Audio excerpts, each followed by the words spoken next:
What if I told you that three tiny words are the master key to unlocking half of all conversations in English?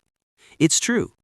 The words do, does, and did are not just grammar, they are the fundamental tools you need to ask questions and make negative sentences. Mastering them is the difference between speaking at people and having a real conversation with them. Does this sound familiar? You're in a conversation and you want to ask a question. You hesitate. Your brain freezes. Should it be, you like pizza?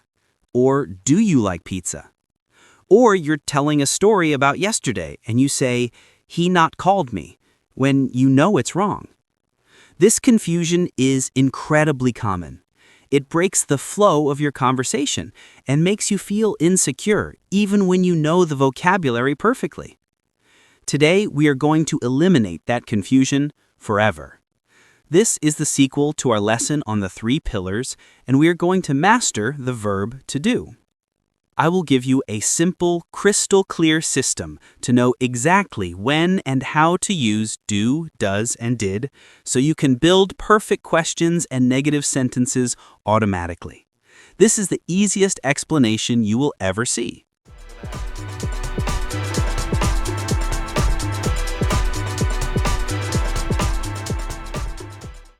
Welcome back to the English Zen Podcast. Our goal today is to give you the confidence to ask, not just answer. Let's begin by understanding the one simple job that these three words have.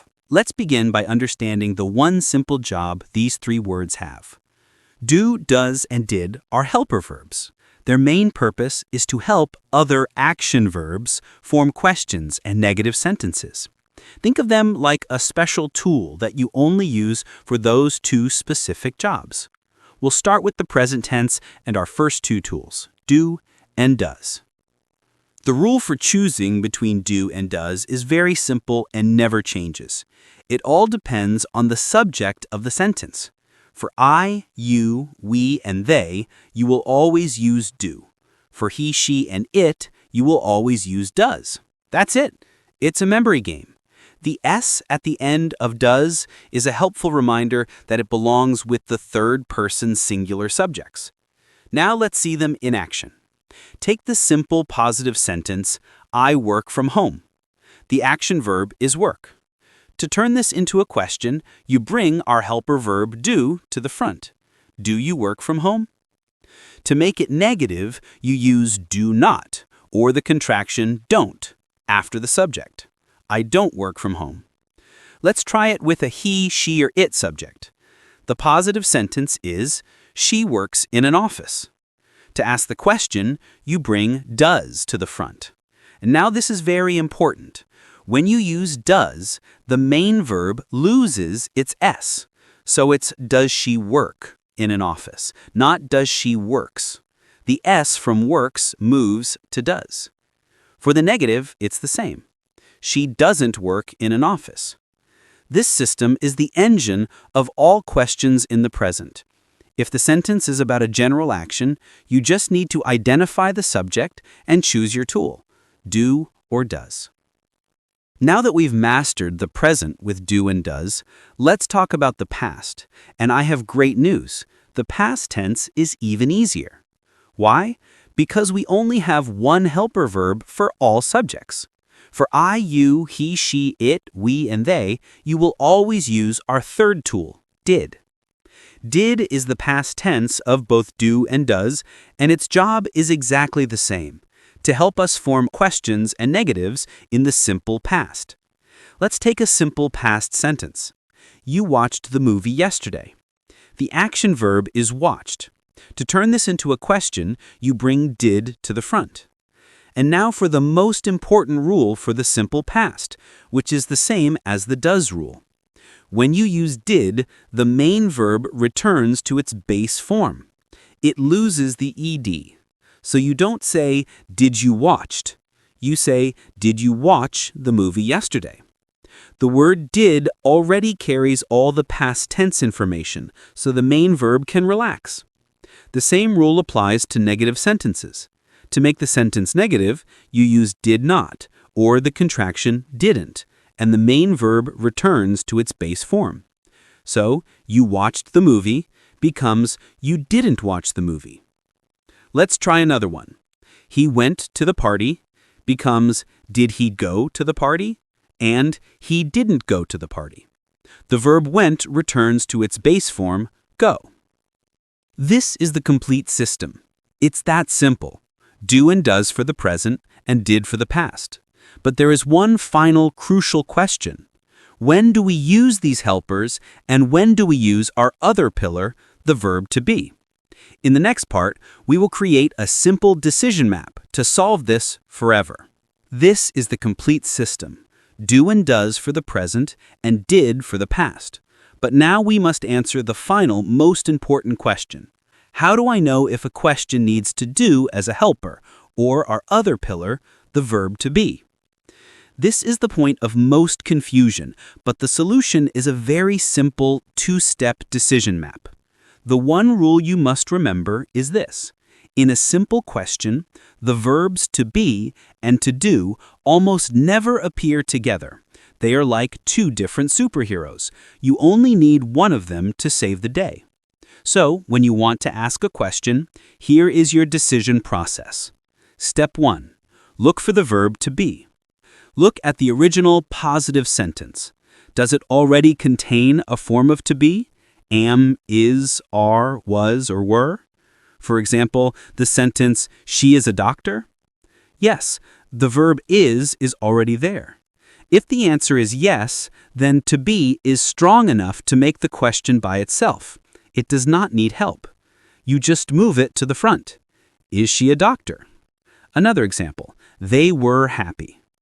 Question, were they happy? Step 2. If to be is not there, you must use to do. Look at this sentence. You like pizza. Is there an am, is, or are? No. The verb is a different action, like. Because to be is not there, the verb like is not strong enough to make a question by itself. It needs a helper, and that helper is always to do. So it becomes, do you like pizza? One more. He played soccer. No to be, so the question needs help. Did he play soccer? This two-step decision process is your ultimate guide. Is to be present? Yes? Use it. No? Then you must use to do.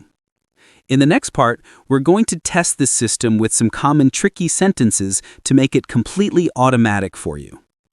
Now you have the two-step decision map. This is your ultimate guide. Let's put it to the test with a quick workout. I'm going to give you a positive sentence, and together we will turn it into a perfect question using our system. Ready? Sentence number 1. They live in Canada. Okay, let's use our system.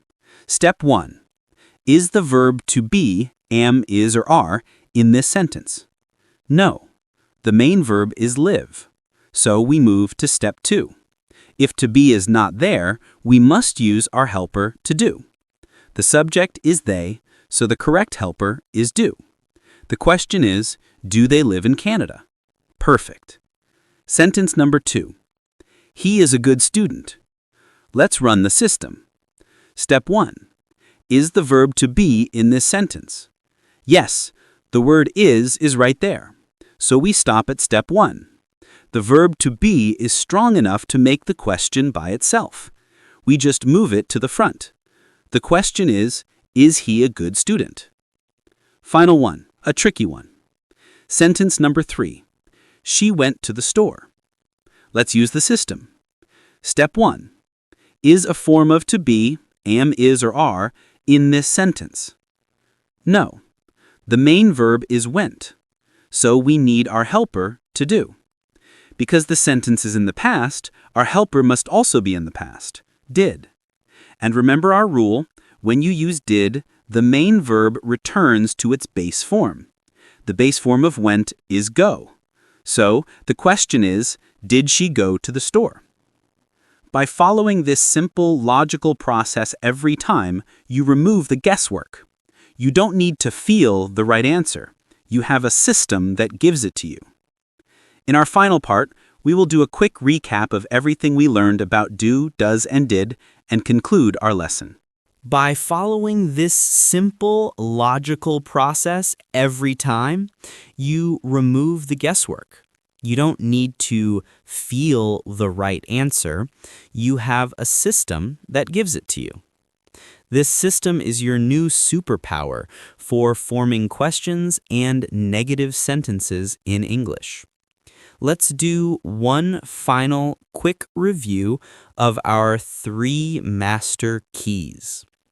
We learned that do and does are our helpers for the present tense. We use do for I, you, we, and they. We use does for he, she, and it. We learned that did is our helper for the past tense, and we use it for all subjects. And most importantly, we learned the golden rule. When you use does or did as a helper, the main verb always returns to its simple base form. And finally, we learned the ultimate decision map. When you want to ask a question, you first check if the verb to be is in the sentence. If it is, you use it. If it's not, you must call for help from your new best friends. Do, does, or did. This simple system is one of the most important foundations of English grammar.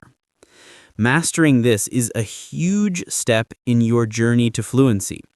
It will give you the confidence to stop hesitating and to start participating actively in conversations. For your challenge today, ask me a question in the comments using do, does, or did. I'd love to see your new skills in action. If this lesson was helpful, a simple like is always appreciated, and please subscribe for more simple guides to complex English topics. Thank you for mastering this topic with me. I'll see you in the next lesson. Keep practicing.